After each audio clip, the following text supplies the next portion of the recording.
There we go, perfect. Right, so I'm just going to give a bit of a brief introduction to the teacher encounters and just a bit of a background, our main aims of the programme as well, and then I'll pass over to Khan and Amy who are going to present the NHS presentation. So this is our fourth interactive webinar and it's going to be run by Khan Goodchild and Amy Ravenhall, and they are from the NHS Mid and South Essex Foundation Trust and they're both apprenticeship advisors. So, as I'm sure you're all aware, teachers and other educational staff have a real influence on students in school. So our main aim of this programme is to provide teachers and educational staff with information that they can then relate to students. So it will be information in relation to things such as entry pathways, recruitment processes, any challenges and barriers that we feel young people are currently facing. So obviously this information, as I said, will be crucial to pass on to the educational staff.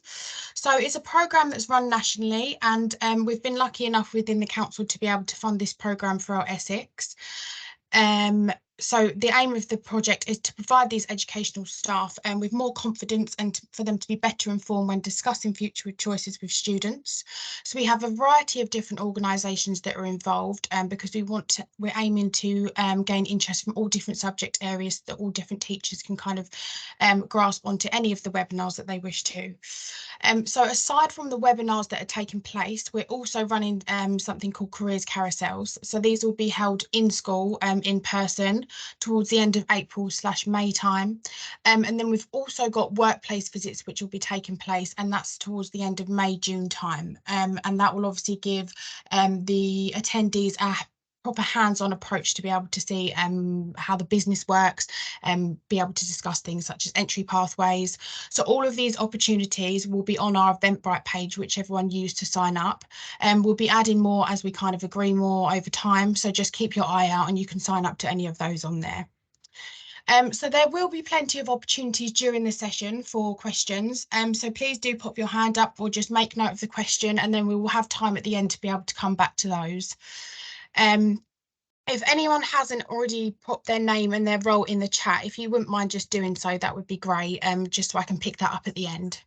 But I'm now pleased to pass you on to Amy and Khan, and they're going to better inform you on the business and also answer any questions that you may have throughout the sessions. And of course, as I said, I'll pop those poll questions up as well as we do go through. So over to you guys. Thank you. Thank you, Isabel. No It's lovely worries. to see you all and to meet you all in person or virtually on Teams. As Isabel said, my name is Khan Goodchild. My colleague Amy Ravenhall is on the call as well, so we will be delivering this presentation in tandem together. So you get 2 for 1 today, 2 of us to talk to you about options and careers and apprenticeship routes available through Mid and South Essex NHS Foundation Trust hospitals.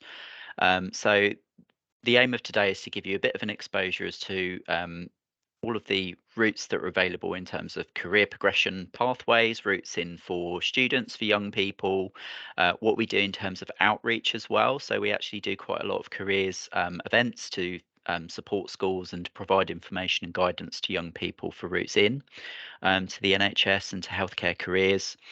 We also offer work experience programs, and we offer opportunities in terms of apprenticeships and those kind of things. We'll also talk to you a little bit about the Health and Care Academy and virtual work experience that's available through our partners in the integrated care system. And as Isabel said, there will be opportunity at the end for any questions that you might have. If there are any burning questions about a particular slide, however, if you want to raise your hand or shout out, we will do our best to answer those and to give you the information you need about who we are, what we do, and how apprenticeships and careers opportunities work within our trust. So I shall move on to the first part of the presentation. And really what I wanted to do is just give you a little bit of an introduction to who we are as an NHS organisation, what we do and where we operate.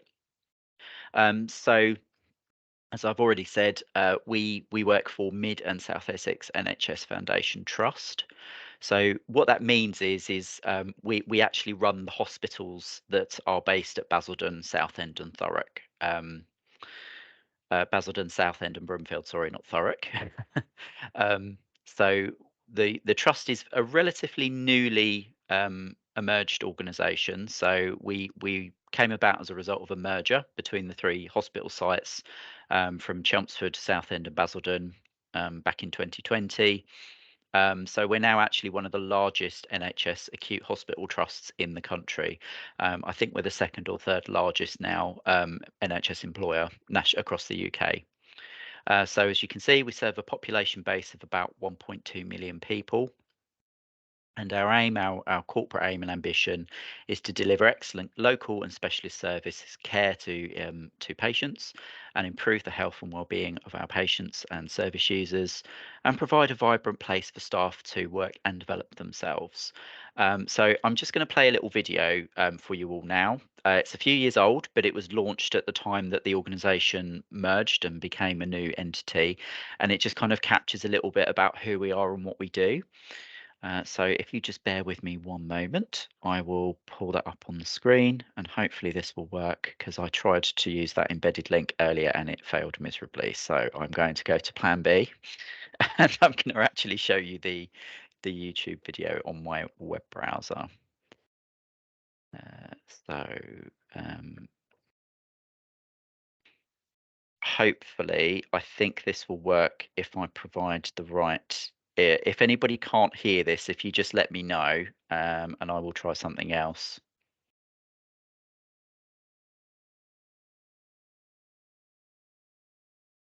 I can't hear it, but I don't know if anyone else can. No, I don't think there's any sound. Thanks, Amy. I knew that would happen. Bear with me. Right, let me try this. I think there's if I remember rightly, there's a settings option.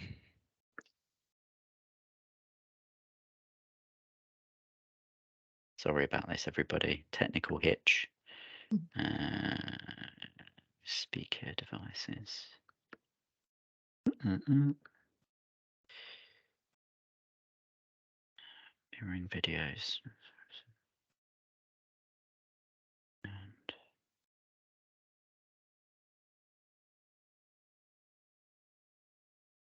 device.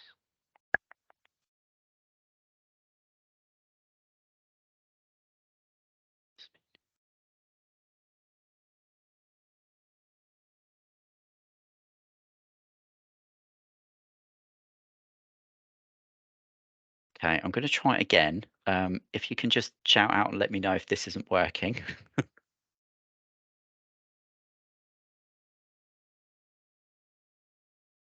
No, there's still no sound. Do you want me to see if I can try from my end? Yeah, would you mind, Isabel? Sorry. Yeah, no, of course. If I pop the I'll pop the link I've in the got chat, I've or got have it you here got it? because I've got the presentation still that you've got. Let me just see if it works. Although it's probably going to be a case of the same technical I issue, but think let's give it a that go. there is a specific setting, because I've had this issue before and I thought I'd changed it, but Is it when you share it? It should have like a little thing at the top. So it shows do you know, Amy, you're spot on. Is it? You're. Is it done? I think you have to click on the. Was that working? No, I can't hear that one. Okay. It doesn't seem to be. Oh, there we Hold go. on. I think it's. You have to. I think I found it. Got it? Bear with me. Okay, I'll Yeah, stop sharing. you've got. Sorry about this, everybody. It wouldn't be a Teams Exactly. webinar if there wasn't at least one technical hitch. Just Exactly. bear with me a moment, because I think you're right, Amy. There's an option there, and then if I go to share, include computer sound, now it should work. Right, bear with me one moment.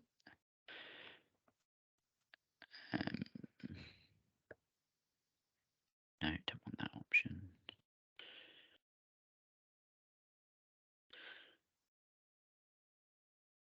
There we go. Right.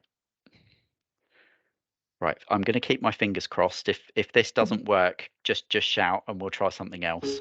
Welcome to Mid and South Essex NHS Foundation Trust. We're at the start of a really exciting journey, bringing together 3 trusts to create one of the biggest and busiest NHS organisations in the country. That brings with it so many opportunities for our patients and for our staff. We have such wonderful people working across all of our hospitals, and I'd like to introduce you to some of the team. Welcome to Mid and South Essex Foundation Trust. Welcome! We're delighted that you're part of our team. 15,000 staff delivering exceptional care. From those precious first moments to the dignified last days. We provide world-leading treatment, caring for patients from all over the world. We have state-of-the-art equipment and cutting-edge technology. What we know is not just our frontline staff who make a difference. Every member of staff across all of our sites plays a crucial role in helping us to care for the communities we serve. And working together as one team means we can achieve so much more. We celebrate our diversity and what brings us all together. I came here from the Philippines as staff nurse. Now I'm a deputy ward manager and I have been a part of the Mid and South Essex family for 7 years. I joined the Trust as a student nurse. They supported me and encouraged me to develop my career, and now I love being a matron in the plastics service. We're here for each other through the good times and the bad. And we're here for our patients every step of the way. So welcome to the start of the journey. Mid and South Essex is a friendly, vibrant and exciting place to work. We've come a really long way, but there's more to do. We can achieve so much more together. Welcome to the team.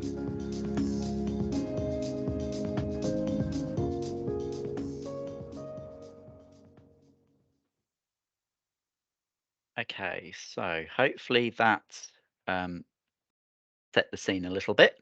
And as you can probably tell from the webinar or the video we just shared, there's an awful lot more to jobs and careers in the Trust and the NHS generally than just being a nurse or a doctor, which is often what we find when we go to careers events. People are often aware of nursing as an option, or they're aware of being a doctor and career pathways in medicine as an option.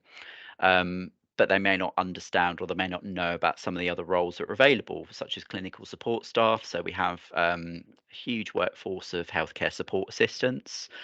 We have assistants in physiotherapy and in occupational therapy. We also have lots of support staff helping us to run the administration of the hospital. So there's opportunities in management roles and in finances, in HR. So it really is a huge, diverse team of professionals and people that work for the organisation, and that with it brings lots of opportunities for young people and for people at all stages of their career journey to join us. So hopefully that sets the scene a little bit, and we'll be deep diving into a lot more detail as we go through the presentation about what specific opportunities there are available. So as I said, we run the main hospital sites, which are based at both Basildon or Broomfield and Southend. We also have various community satellite services based around the Mid and South Essex area. So we run community services at Orsett Hospital, at Braintree. We also have sites in Malden at St Peter's Hospital. There is a small set of services also at the community hospitals in Billericay and Brentwood. So there's quite a few different services offers in and around the area. So pretty much any sort of acute healthcare that goes on in this region, it will fall under us in terms of Mid and South Essex NHS Foundation Trust. So in terms of the NHS and our values, on the screen here you can see these are the generic values of people working in the NHS generally. So as you can see, diversity, respect, dignity, compassion, all form a core part of who we are and what we do. And these also inform our ethos and our philosophy behind work-based learning, for education opportunities, for routes in, career pathways in for people at all stages of their career as well. So myself and Amy obviously work every day to try and help people access work-based learning and apprenticeship opportunities. We also have quite a large team of education support staff and trainers and practice education facilitators whose role it is to help people upskill, gain new gain new skills, gain new behaviours, new qualities that they need in order to do their jobs more effectively. So there is a real sustained commitment to learning, to onboarding, to coaching, to mentoring, through work experience programs, through volunteering programs as well, which we'll go into a lot more detail and talk about later on as well. So that's a little bit about who we are, what we're working for. Hopefully it's fairly familiar, because at some point in our lives we've all interacted with the NHS and with the healthcare service. So our trust values specifically, so these are more kind of focused on us as a acute hospital service and what we're all about. So as you can see, our trust specific values are to be excellent, delivering exceptional care at the heart of everything that we do, being compassionate both towards ourselves but also the patients, colleagues and communities in which we serve, and also being respectful. So valuing and nurturing positive relationships, respecting diversity and difference, and ensuring people's voices are heard. Now, the reason why this is important for you as teachers and education professionals is our trust values actually form quite a core part of the whole recruitment and onboarding process for anybody new joining either as an apprentice or joining as a substantive member of staff. The whole interview process is about how people demonstrate these values and how they live them and how they will apply them in the workplace. So a little bit later on we'll look at application hints and tips, but it is worth bearing in mind that the whole recruitment process is geared around our trust values. So it's quite important that we highlight these to you and that you understand this is what we're about, and this is what we value in terms of ourselves and our professional development, and also colleagues that we work with in the trust and the organisation as well. I'm going to hand over to the lovely Amy Ravenhall now, who will talk to you a little bit more about careers in the NHS. So, Amy, over to you. Thank you. Yeah, so as Khan mentioned before, so it's not just doctors and nurses. I'll move on to the next slide if you can. So this is to showcase all the different types of careers that we've got available. I know Khan's mentioned a few of them already, sort of talking about allied health and the nursing, doctors and nurses, admin, and those sorts of support services. But overall, in the NHS, there's over 350 different careers. So a lot of them are entry level. A lot of them you do require a degree, but a lot of them aren't. A degree isn't required. They're not clinical and patient facing. There's a lot of behind the scenes roles as well. So the idea of the next few slides is just to show what sort of roles are available, how to get into it. We talk about sort of career pathways once you're in the NHS and how to sort of get in there as well. So next slide. So when we go to the career events, go and speak with students, speak to teachers and parents, quite often students aren't sure what they want to do. They know what they like, they've got interest in certain subjects, certain hobbies and interested in certain activities, but they're not sure of how they can relate to certain jobs. One of the biggest ones that we get asked about is psychology. Now within our trust, we don't have mental health nursing, we don't have those sorts of areas. There is a different trust in the area, Essex University Partnership Hospital, and they offer all the sort of health, mental health services. But what we do is talk about roles where psychology is used, where it might not be considered. So for example, when HR is talking and supporting and handling situations with staff and supporting staff through certain things. We've got dietitians who support patients with behaviour in terms of their eating habits, how they can adapt them to sort of improve their health and well-being. Art therapists who work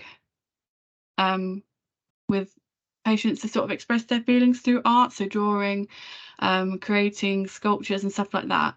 And all these other areas as well. So I won't sort of touch on all of them, but these are just an idea of that psychology can be used across all the sort of different areas. Quite often people know about psychology, like therapists, clinical psychologists, but those roles aren't there's not lots of those clinical roles, so we do talk about these ones as well, just to sort of open up those conversations as well. So the next slide is about sports. So sports and exercise is another quite common one. We often get people who want to do sort of sports, or physiotherapy is quite often mentioned. These are other ones that are quite similar to physiotherapy. So where physiotherapists support sort of showing different sort of exercises and movements that people can do to improve their health and well-being. Occupational therapists tend to help people with sort of equipment and how they can use that and how to sort of better their lives through different things like that. So these are different types of roles that use sports and exercise, have that sort of health and movement to sort of improve physical and mental health with individuals to improve their quality of life. The next one I think is science, if I remember. Yeah. So science, different types of careers of working in the lab, behind the scenes, a lot of these roles. So got pathology, virology, so working on those sorts of areas. Pharmacies, working with medication, mixing medication and making sure that everything is the right level. We've got radiotherapy, radiographers, different types of roles there, paramedics who work with people face to face as well, and those different areas. So lots of healthcare science roles as well available that people might not straight away think about. The next one. So another interest is quite often maths. So people can't often relate to the NHS as like health and well-being, but don't think about the maths and how this is used in different roles. So we've got finance team, procurement that do like sort of buying and selling, and then they've got clinical coders and like the cybersecurity and IT departments that use a lot of maths and stuff behind the scenes as well. And nurses and pharmacy roles for medication, sort of measuring out the right dosage, medication rounds, and making sure that patients get the correct medication, engineering type roles as well. I think the next is about medicine. So currently the only route into medicine and being a doctor or a surgeon is through university. So going to university, getting a medical degree. But there is at the moment working through an apprenticeship route for medicine, which should be available in 2024. So currently it's being trialled in different hospital trusts across the country. So they do come out with the same qualification at the end of it. They get a lot of on-the-job learning and a lot of working in sort of lectures and stuff like that, placements and all that sort of is all included, but a different way of sort of funding it through the NHS as well. There's different links on there. I think we'll share the slides after, won't we? So there'll see a few different links on the slides, so that will be available as well for more information about the apprenticeship route.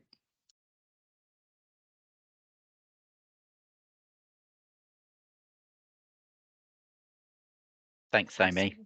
We just have a few poll questions, don't we, Khan?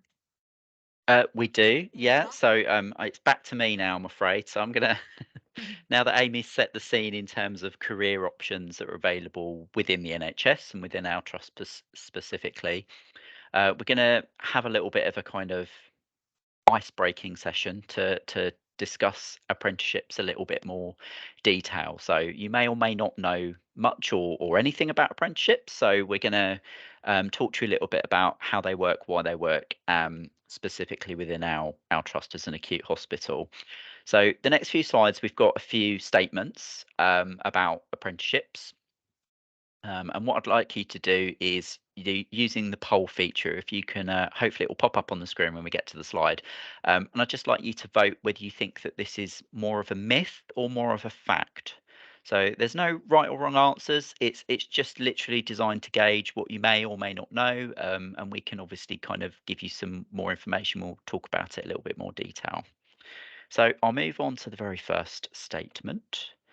So the first question to pose to you all is, apprenticeships are only for young people or new staff at the start of their career.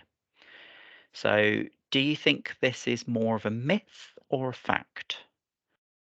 So hopefully the question will pop up on the screen, and then I believe the results will come through on the chat function. So if you select the option that you think is correct or more correct for this one. Can everyone see that on their screen? I did see it, yeah, and I can see the responses coming through. So I'll just give everybody a little bit of time to come through. So it seems the majority, about 85%, have said that this is a myth, and you are all absolutely correct. This is definitely more myth than fact with apprenticeships. So there was a time long ago when apprenticeships were, a kind of a more traditional route to training for young people finishing school and moving into the start of their career, when it was very much a kind of a younger person's route into work and to training. These days, with the reforms and the changes that have taken place to the apprenticeship system and to the apprenticeship standards and the levy funding, it's a very, very different sector now and a different approach to work-related training. So essentially, apprenticeships are available to anybody who's over the age of 16, and there isn't an upper age limit. So within the trusts, we use apprenticeship programs to upskill people at various different stages of their careers. And we'll look into a little bit more detail later on about what that looks like and what career pathways are available. But just a heads up, as Amy said, it's not just about medicine and nursing. There's lots and lots of opportunities out there for people to go into different fields and to upskill in different areas. And apprenticeships also, the point says on the slide here, can offer a really good alternative learning route for people that may not have had the opportunity to go to college or to university for a variety of reasons. So they offer a really good route for non-traditional, non-academic finishers or college finishers in order to access training and to get skilled in specific areas or specific vocations and professions. Okay, so we'll move on to the next statement. So again, I'd like you to use your poll buttons to say what you think about this one. So apprenticeships are for those in skilled trades or engineering occupations. So do we think this is more myth or more fact?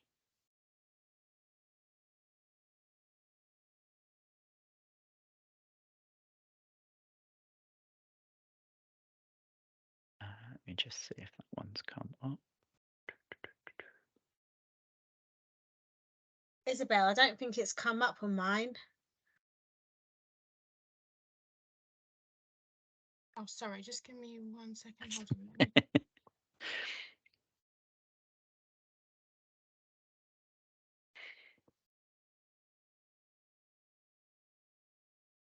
Hold on.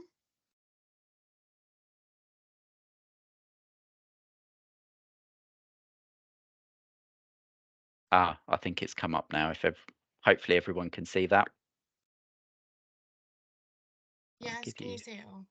A few moments to enter your results. Okay.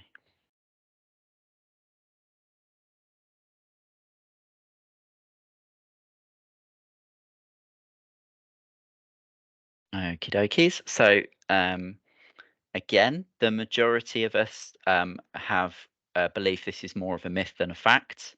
And absolutely, you're quite correct. Again, this is something that probably many decades ago probably would have been the case and would have been true.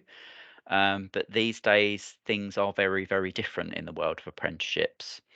So as you can see, there's now over 660 approved apprenticeship standards, and many more are currently in development. And there's a range of different areas, as you can see on the screen here, that apprenticeship training is now available in. So it covers the full gambit from administration, management, finance, HR, digital services, data sciences, IT, right through to engineering, estates, buildings, maintenance and building engineering, You can also do apprenticeship standards in education, training and development related areas. As Amy was saying earlier, there are some really exciting, really interesting apprenticeship routes available for healthcare sciences. So that can include things such as pharmacy, audiology, physiology, and the whole kind of gambit really of different areas and different disciplines within the wider healthcare sciences. It also includes clinical engineering as well. So if people are interested in biology and physics, that can be a really interesting and innovative route in. It also includes nursing. Pretty much nursing apprenticeships, as Amy will tell you, are massive in our trust, and we have a huge number of people training to be nurses through the apprenticeship route. We also have opportunities for people to train in the allied health professions. So what we mean by the allied health professions, as Amy touched on earlier, are things like physiotherapy, occupational therapy, radiography, operating department practitioners, prosthetists and orthotists, so people involved in setting of bones and helping people who have got an injury overcome that through a prosthetic device. It also includes paramedics, huge range of different careers and options available to you. So these can all now be done through an apprenticeship route. So there really is a huge variety of different opportunities available. So one more statement that we're going to cover next. Apprentices are poorly paid, and employees can only earn the apprenticeship wage if they start an apprenticeship. So in the poll, if you can identify whether you think this is more myth or more fact.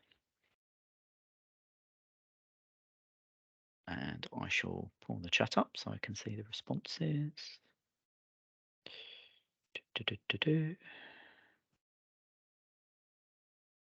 Okay, so again, the majority have stated that they feel this is more of a myth.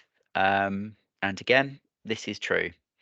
So again, this is something that was probably true many years ago, but again, as things have moved on and the apprenticeship system has developed quite significantly, things are very different now. So the majority is we have in our trust and in many NHS organisations are existing members of staff. So their pay rates don't change when they start an apprenticeship. They stay on the same terms and conditions. They're still entitled to pay increments and annual pay awards.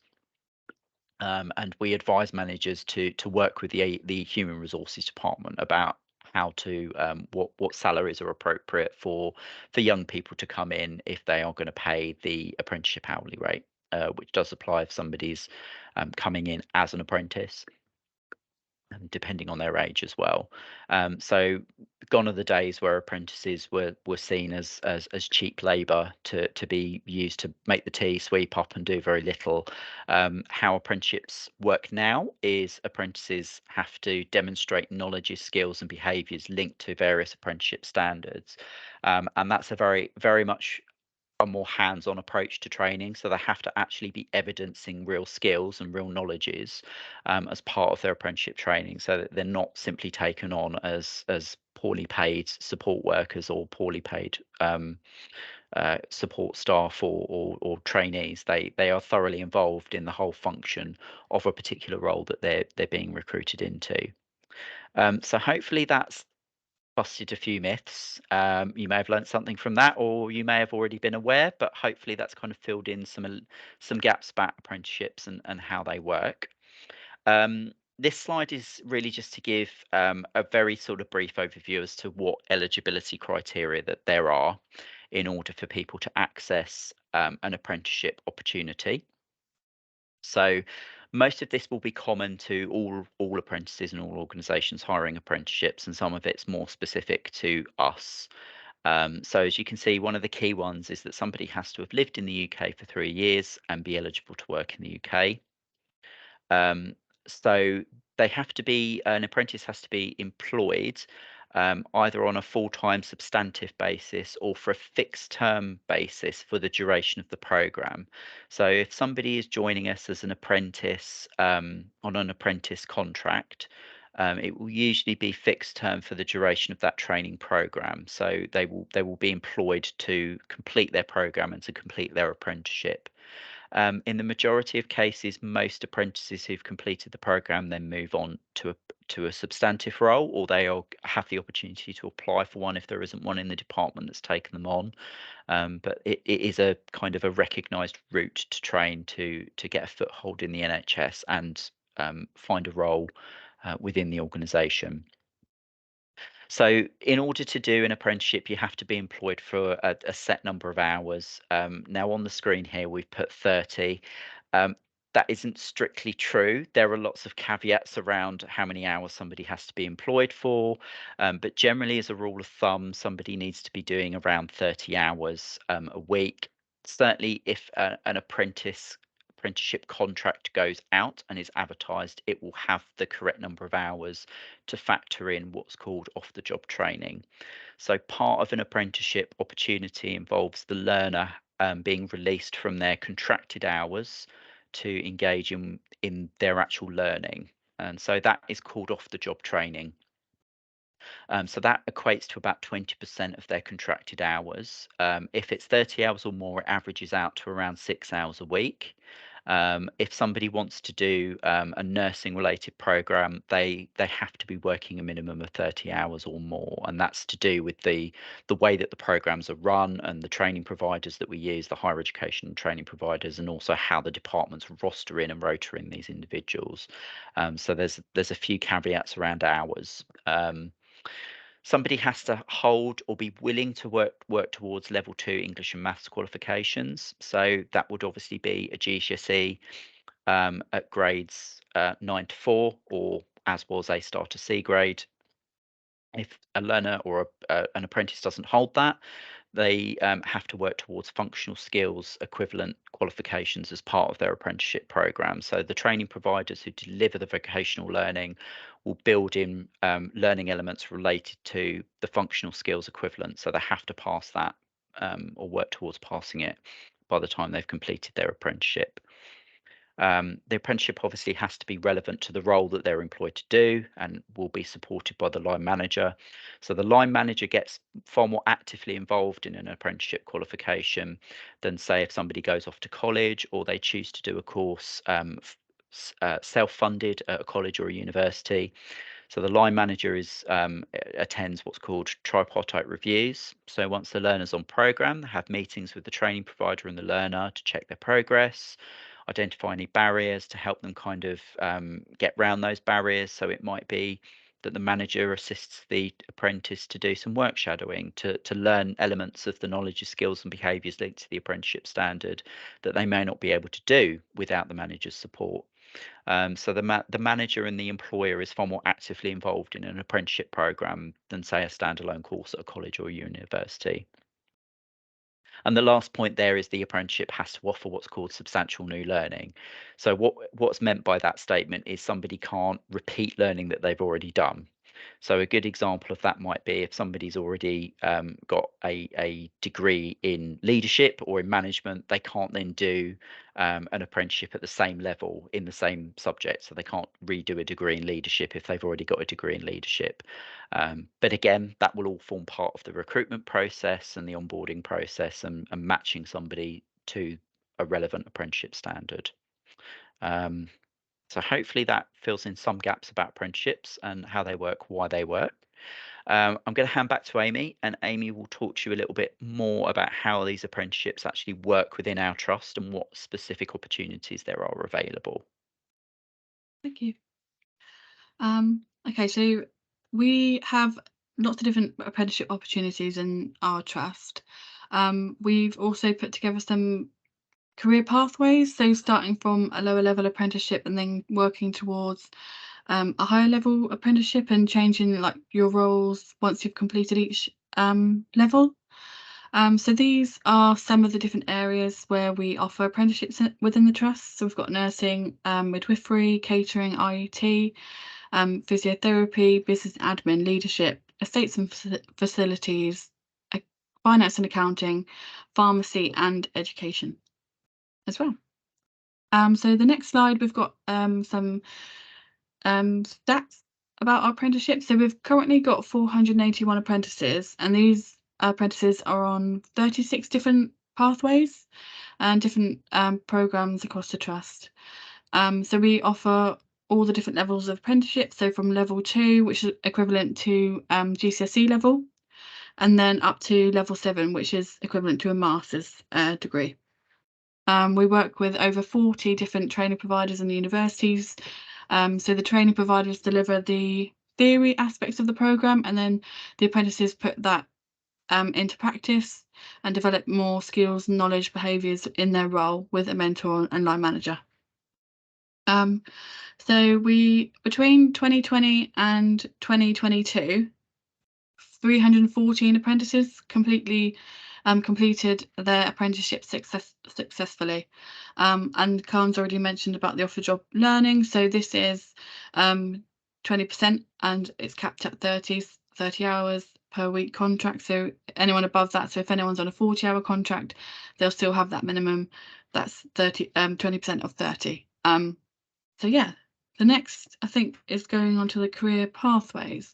So we've got lots of different career pathways, and we're working on lots of different putting together different career pathways with lots of the departments across the trust.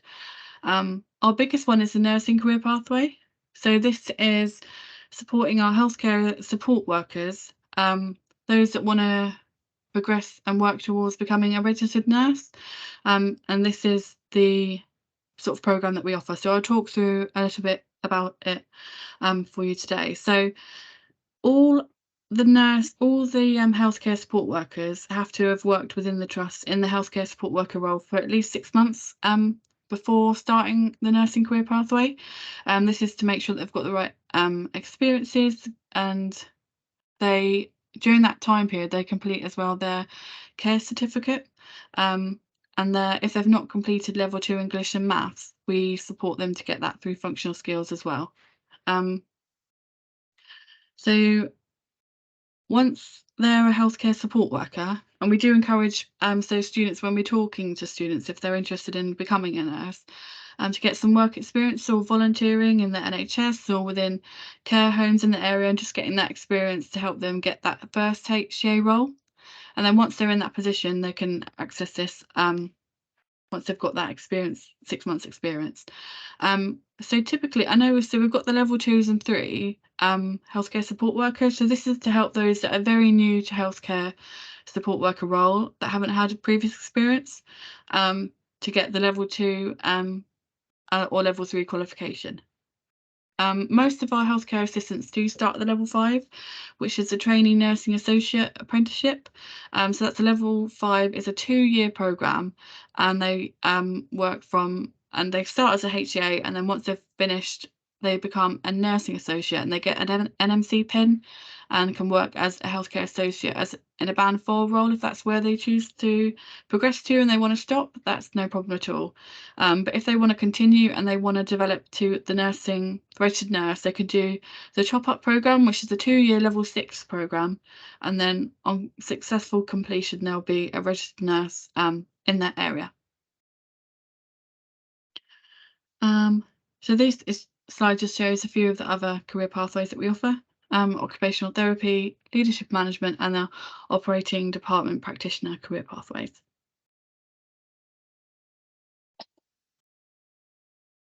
So this is one of our case studies, Cameron Ruff.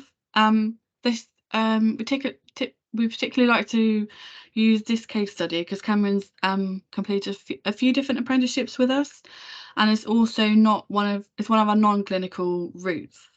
So if I just go to the next slide, and this is the timeline of Cameron's journey. So when he left school in 2016, he started as an apprentice within our trust in the improvement team, so an improvement assistant apprentice.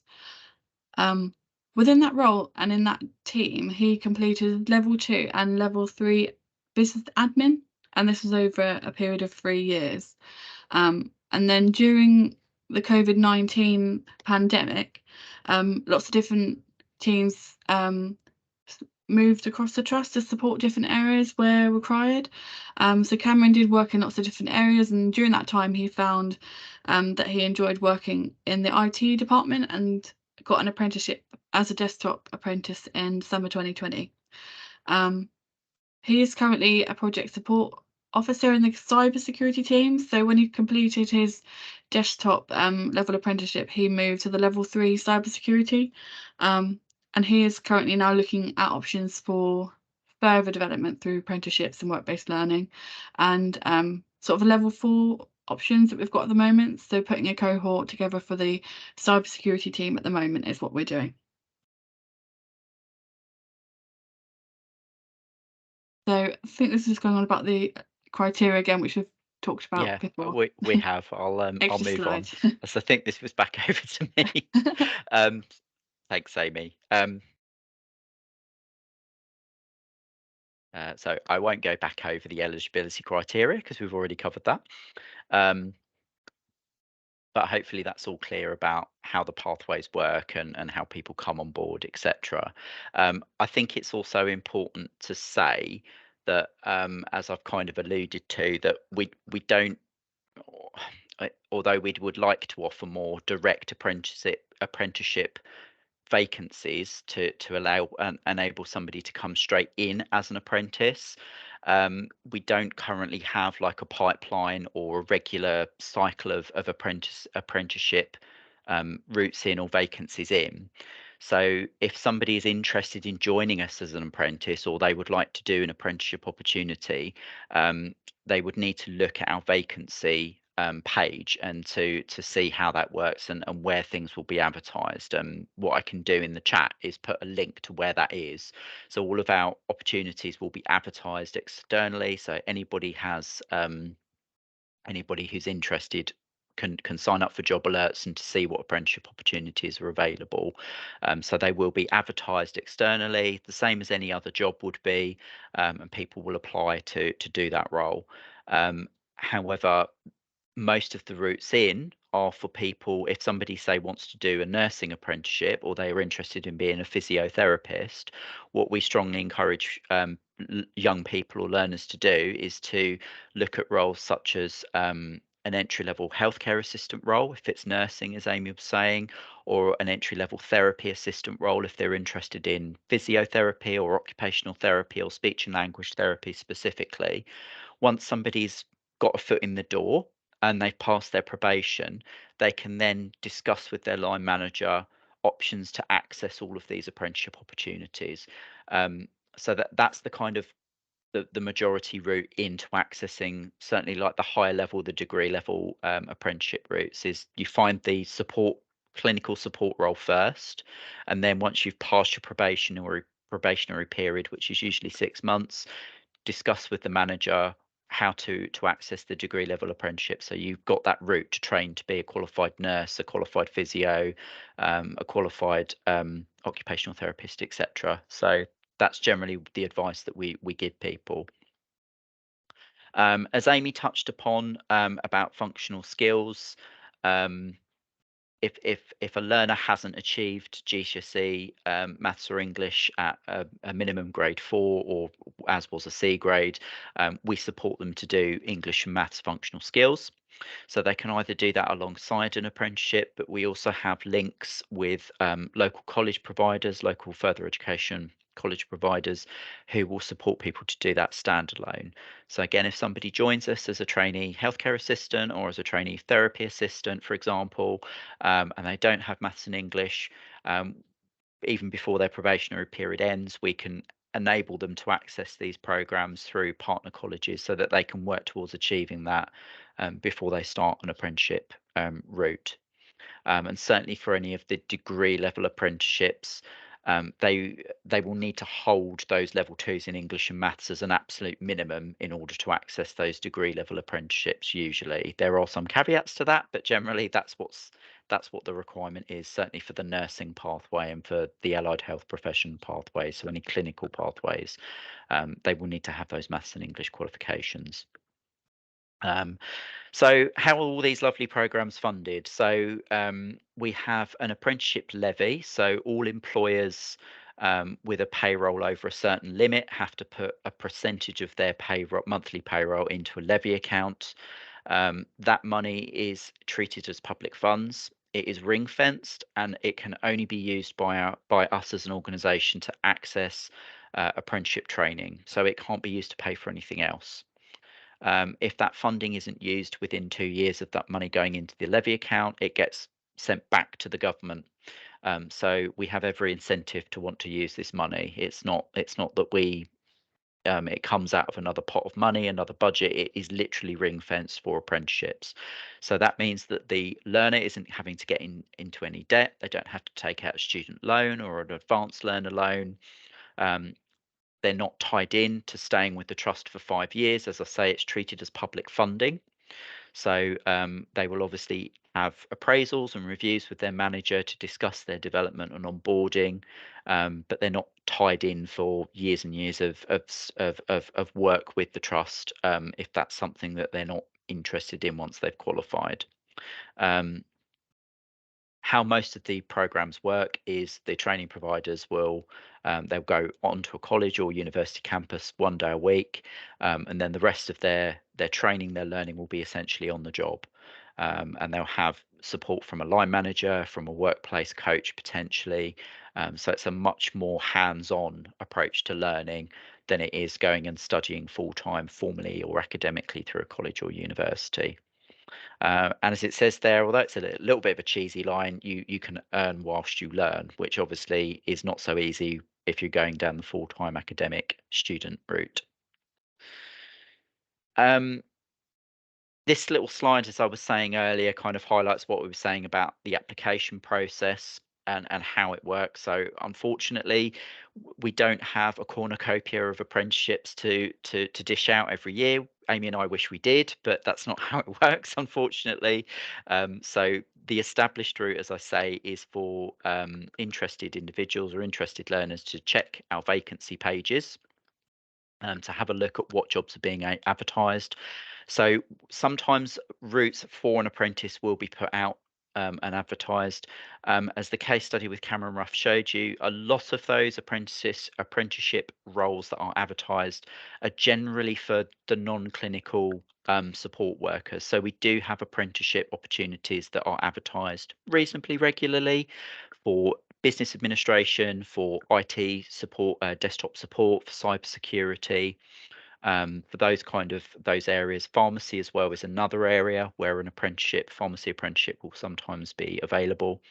But generally, if it's a clinical role, we encourage people to check the vacancy portal, to apply for a healthcare assistant role or a therapy assistant role, or whichever particular specialism that they're interested in. And they will have to apply and be competitively interviewed, exactly the same as any other member of staff would be if they were to come on board and join us. So again, this slide just highlights that there is a kind of transparent, competitive process attached to joining us and to getting a role with us as an apprentice. Again, there's some application hints and tips here. So often when people apply for apprenticeship roles, they assume it's a done deal, or and that they're just applying for a course. But the same rules that apply for any kind of job application or for any competitive process apply. So we always encourage and advise young people or interested apprentices or aspirant apprentices to check the job description that they're applying for, make sure that within the personal statement that they're giving as much evidence as they can that meet the essential and desirable criteria. For all apprentice job descriptions that go out, they will already have been vetted, or they will come through myself, Amy, or one of our colleagues to check that it is an appropriate job description for an apprentice to join us. So apprentice job descriptions shouldn't have endless lists of responsibilities that somebody new in wouldn't necessarily be able to demonstrate. So they should be fair and they should be open and transparent. If it's for an entry route in as an HCA or a clinical support worker, as I say, there will be certain things that will be asked for. Generally, those you won't necessarily have to have had a huge amount of work experience, but they will recruiting managers will want to see evidence of team working skills, of any kind of voluntary work that a young person has been involved in terms of care work, care responsibilities. Again, it doesn't have to be paid. It might be experiences they've had either through volunteer work, through their families, through extended networks, friends and families, etc. These can all be really good experiences to try and evidence in the application form. So really the advice we give to young people and to students is to, think really carefully, read the job description, sell yourself as much as you can in the job description. If you've not got a huge amount of work experience, which we fully appreciate a lot of young people leaving school and college won't do, it's about trying to draw upon life experiences and things that they may have gained during their studies and their coursework, or as I say, through volunteer work or a Saturday job. Even if they can flesh out some of those elements and try and weave in examples of where they've demonstrated some of these criteria, that is how they will be able to improve their chances of being shortlisted for an interview and be successful at the interview process as well. So it's quite a useful slide to share with anyone that might be interested in applying to work for us. Okay, so I'm going to hand back to Amy, and Amy's going to talk to you a little bit about some of our other work streams, so how we can support students to access work experience and volunteering in the Trust. Thank you, Con.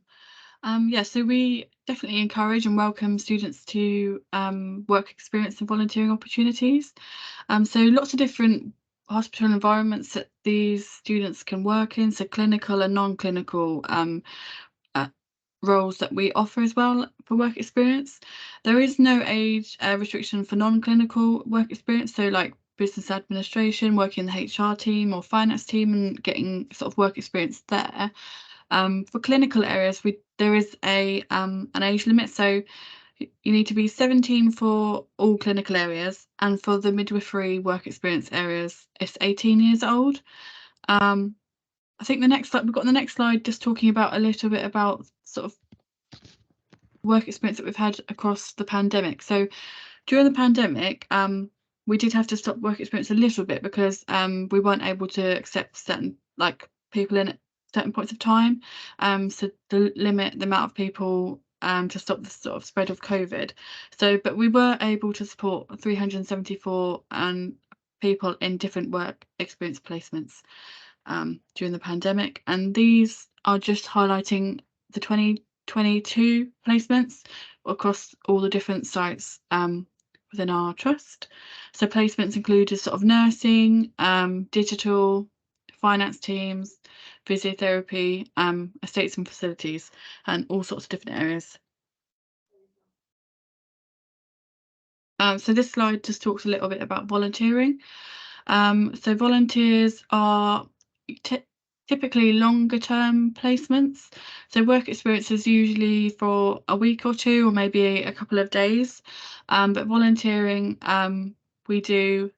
individuals do have to apply for these, have an interview, references, police checks as well, because they're working with vulnerable people directly. So these can help with all sorts of different tasks. So gardening in sort of the trust gardens, admin work, helping on reception and information desks, and also driving patients to and from their hospital appointments if needed. So we do encourage volunteers, and obviously, as Khan said as well, this does help with CVs, building CVs and work experience. But also developing friendships and confidence, and it can be really rewarding too. So we've got the email addresses for work experience volunteers as well on those slides. So this is just showing some of the career events that we've been attending over the last year. So our team, we go into schools, we do events like this virtually and in person to support teachers, students and parents as well, just to know what sort of careers options there are. Don't know if you want to add anything else to that one, Khan, but I'll pass it back to you. Thanks, Amy. Really just to say that we work quite closely, and I'll talk about this in the preceding slides, we work closely with the Mid and South Essex Integrated Care System Health and Care Academy to facilitate a lot of these events. And what I'll do in the chat is I will put the contact details for the key managers who help support and coordinate these career events. So if there's a career event that you want us to facilitate or help you with, there are specific people to liaise with and to help out. We try to facilitate as many as we can. We are a small team and we've got an awful lot of colleges in our catchment area, so it isn't always possible, but where we can, we will always try to facilitate. And we do have a network of health ambassadors, which I'll talk about in a little bit, that can also help us out. So where we can, we always try to support schools with careers events. So I will put in the chat after I finish talking the contact details if that's something you're interested in. So as I mentioned, we partner quite closely with the Mid and South Essex Integrated Care System. So the Integrated Care System was also known as the Primary Care Trust or the PCT. You may have heard of these terms before, the clinical commissioning groups. So they've now kind of merged into one super organisation called an ICS, or an Integrated Care System. And the Mid and South Essex system has developed a health and care academy. So this is quite an exciting development. So the Health and Care Academy essentially aims to offer learning opportunities through a variety of means. So these could be virtual career events, it could be attending career events in person, offering work experience and masterclasses for young people, such as interview skills and meet the professional, kind of like a career carousel type event, as Isabel was saying earlier. So they're all free sessions available to people, to young people that are interested in getting into the health and social care sector. The majority of the programs are delivered through teams, so that makes them a lot more accessible. As Amy was saying about our in-house work experience program, one of the key barriers is for clinical placements, you have to be over 17 to access a lot of those. And even then, there are some areas that unfortunately we just can't facilitate placements for, midwifery being one of the key ones. So there are certain areas that unfortunately we can't facilitate.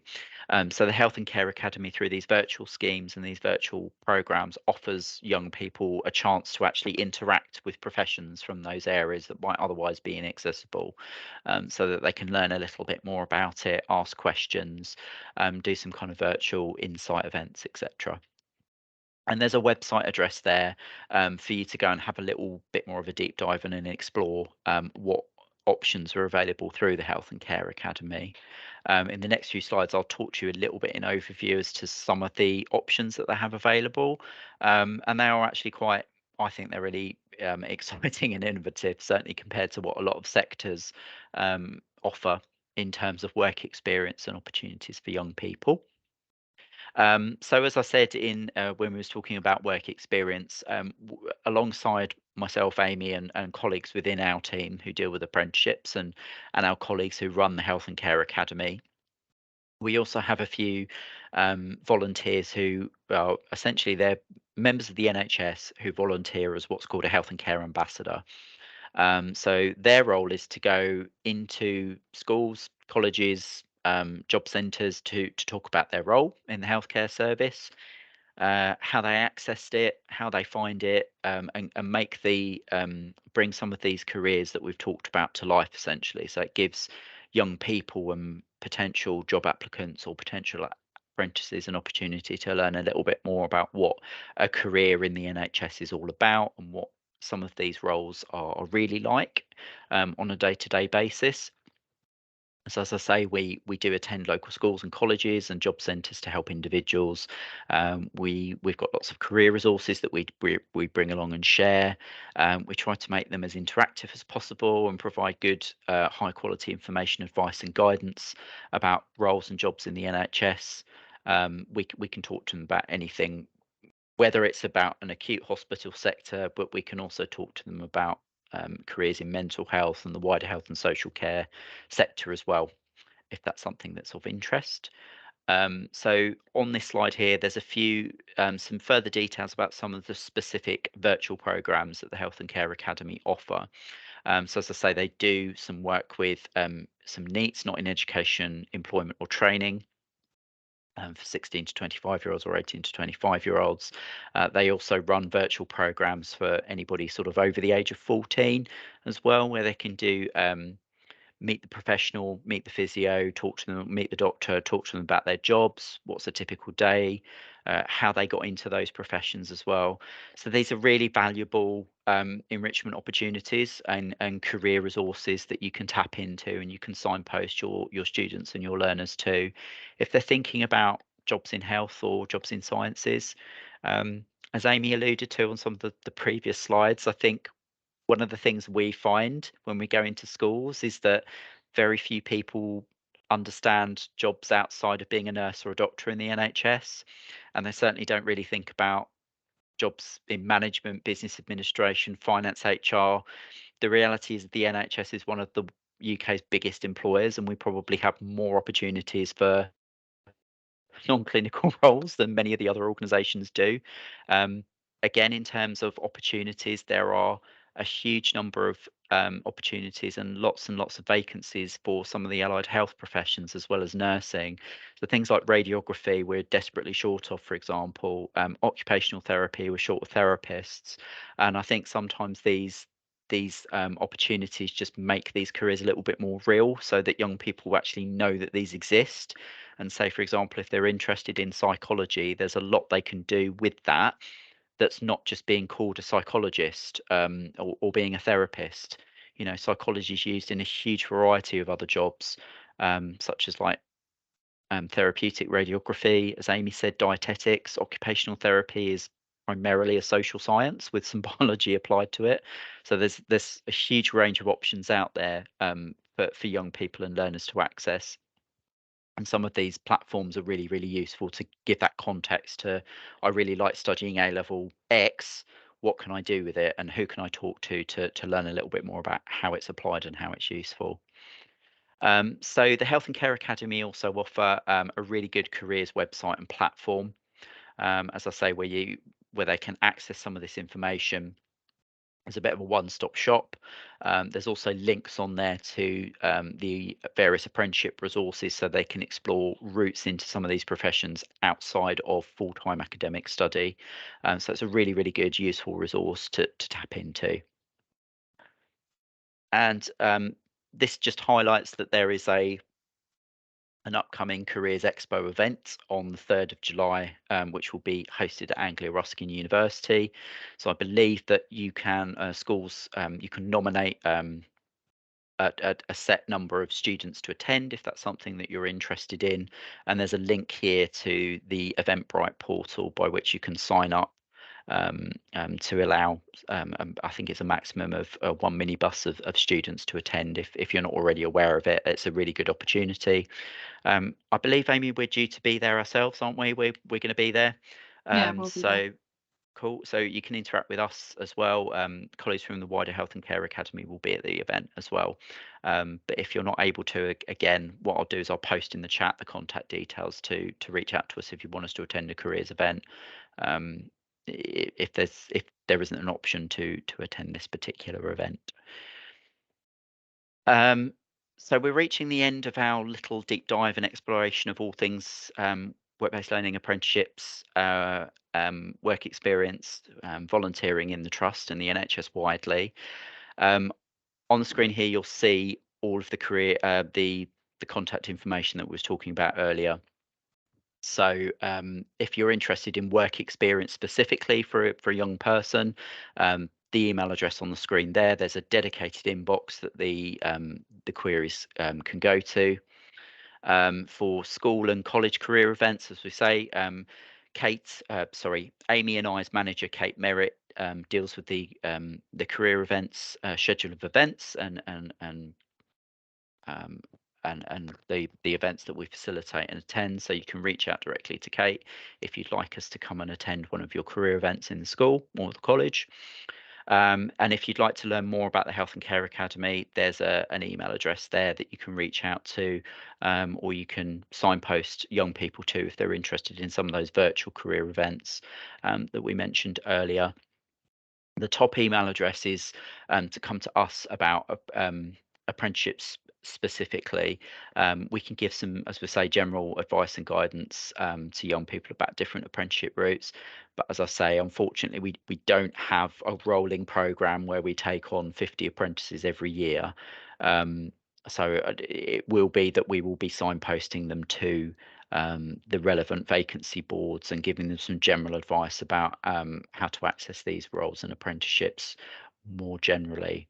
And I will put in the chat the link to the vacancy page. Appreciate we've talked at you an awful lot. So does anybody have any questions about anything we've gone through?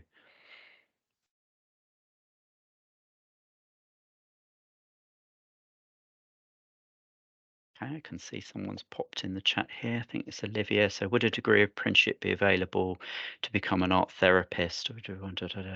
So as Amy said, art therapy is available through an apprenticeship route. It's not something that is very common, so it's a bit of a niche role, being an art therapist. In our trust, I'm not aware that we actually have any arts or drama therapists, Amy, do we? I don't think we've got anybody in those departments Not specifically. I think for things like arts, drama, and music therapy, there's probably more opportunities in some of the psychiatric care trusts. So if you look at Essex University, EPUT, Essex Partnership University Trust, they would probably have more opportunities for arts and arts therapy, music therapy, etc. As I say, there is a apprenticeship route available. It's about whether a trust would offer that as an opportunity. Probably a good source of information I would suggest is have a look at the National Apprenticeship website as well, because on that platform you'll find opportunities available nationally. So if there was a trust offering an opportunity for someone to study arts therapy, it would probably be advertised there. Some of the trusts in London, I would say as well, are more likely to be offering these types of opportunities, I would say. There's certainly more scope for apprenticeships in some of the more mainstream allied health professions like physiotherapy and occupational therapy than arts therapy. In addition to the apprenticeship route, there are obviously academic routes to train to be an arts therapist or a music therapist or a drama therapist as well. And a good source of information about that, I will pop that in the chat for you, is the NHS careers website, which has a huge amount of information on there about all of the different professions. As Amy was saying, 350 careers. I've popped it in the chat. I can thoroughly recommend the Health Careers website because it has virtually everything in there you need to know, all of the training routes, all of the apprenticeship routes, and how to get into them. Question here about degree apprenticeship route for pharmacy. So we offer pharmacy technician apprenticeships. In terms of being a pharmacist, it's not something that we currently offer. Amy, is there one in development or? Yeah, so currently the pharmacy goes up to level 3. So there's a level 2 and level 3 for the pharmacy assistant and technician roles. There is a pharmacist degree apprenticeship in development. I'm not sure when it's due to be available. Quite so often they take a couple of years once they've sort of started in development. But I've not given any indication of it coming anytime soon, but it is currently in a development. There's Trailblazer Group at the moment with trusts putting that together. As Amy said, with the case study of the medicine degree apprenticeship route, it's still, there's a closed pilot taking place. Our feeling is it will probably be a few years before it's established and before there's a kind of pipeline involved. So for the time being, if somebody's interested in being a pharmacist, they'll need to explore the kind of formal full-time academic degree route at a university. If they're interested specifically in pharmacy technician, there are work-based routes to training for that. I can't see any other questions in the chat, so unless anybody's got anything else they want to ask us, or feel free to email us afterwards using those contact details as well. Please feel free to do so, and if we can answer them, we'll be happy to do so. I think somebody else is just typing. I'm not sure if there's another question, or maybe not. Oh, do you? Sorry, apologies. I think we missed one. Do you? So there's a question here about do you offer one-off day or afternoon work experiences for year 11 to 13 to get them to clinical? So as I say, for work experience applications, if I go back, hopefully you should get the slide deck afterwards. So if you send an email or ask your student to email the work experience email address to identify what it is they're looking for. So if it's something clinical, they have to be 17 or over. So if they're in year 11 and they're 15, 16, they're not going to be able to access that. Generally, work experience has to last around a kind of week, certainly like 1 to 2 weeks, because of the amount of commitment that's required on the part of the partner managers that we're asking to take the young person on. So they don't really want to be just doing a like a shadow for a day or so. It may be possible, but that will have to be by individual kind of negotiation. Generally, if somebody wants work experience, it's 1 to 2 weeks. So there has to be a bit of a sustained commitment. If it's volunteering, obviously that's a different route, and there's a slide on there, I think previously, that identifies like routes into volunteer work. So yeah, if it's clinical, somebody needs to, they have to be 17 or over. I'm afraid there's not any route around that. The other side that you can explore is if they just want a taster, like a one-off afternoon or day experience, the Health and Care Academy is probably the better option. If I just go back, as I say, because they offer a lot of these kind of taster sessions and virtual meet the practitioner sessions. So the Health and Care Academy is a really good resource if somebody just wants a kind of limited exposure to certain areas and certain roles. Can I also just add to that as well? So as we're running these workplace visits at the moment with educational staff, we're also going to offer this to students, so both within school and within colleges as well. So it will be called the Open Doors Project. I'm meeting with my manager tomorrow, and we're going to arrange for this to be set up. And essentially what it is exactly that. It will be a half a day or a whole day visit to local businesses or institutions, so that they can get a hands-on approach to see what they actually do. And I met with Kate Merritt this morning, which is Amy and Khan's manager, and they are really interested in getting involved. So I'll be sending the email out about this in a few weeks, just to offer this to all students. So this will definitely be something that will be coming up soon. So just keep your eyes peeled. As I said, it will be very much similar to this programme. It will be called the Open Doors Project, but it will allow the students to see for themselves firsthand. And I know that they are able to offer things such as, I think they were like simulation suites. So obviously there's not going to be able to be all job roles covered within the 1 day visit, but it does mean that there'll be a variety of different ones that they'll be able to cover, and whether it be that we do the one place visit and fit as much as we can into that, or we do several different ones. We're just discussing that at the moment. So yeah, this is something that's definitely going to be on offer. Keep your eyes peeled. Yeah, so that was brilliant. Thank you so much. I know that I learned a lot myself, especially in terms of like the different roles that you have within the NHS. There was a lot that I wasn't even aware of in terms of things such as art therapist as well. And obviously, as you said, there's apprenticeship roles at the moment, and there's also new ones being discussed, which are going to be brought in, which is great.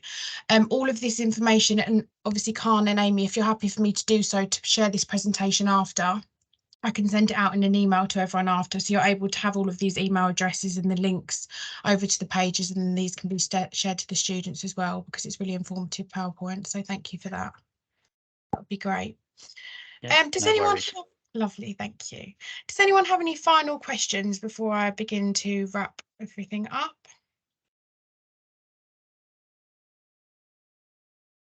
No? Okay, no worries. So I just want to finish by saying a massive thank you to both Khan and Amy. That was such a great overview, very informative and also engaging. It was great to get the poll questions in there as well. And thank you to everyone else for coming along and your questions and comments and getting involved with the polls. So this is obviously being recorded, as I mentioned, so it will be uploaded to our YouTube channel.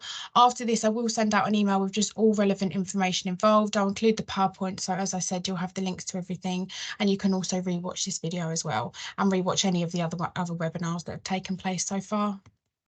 So a massive thank you to everyone. If you do have any other questions, you can email me over after, and I can email Amy or Khan if they're directed at them, or I'll help you as best that I can. But anything that you do want to question about, please just send me over an email and I'll be more than happy to help. Lovely. Thank you everyone then for your time, and thank you so much again, Khan and Amy. No worries. Thank you. Thanks for having us. Thank you so much. See you No later, worries. everyone. Thanks all. Thank you. Have a nice Bye. evening. Bye.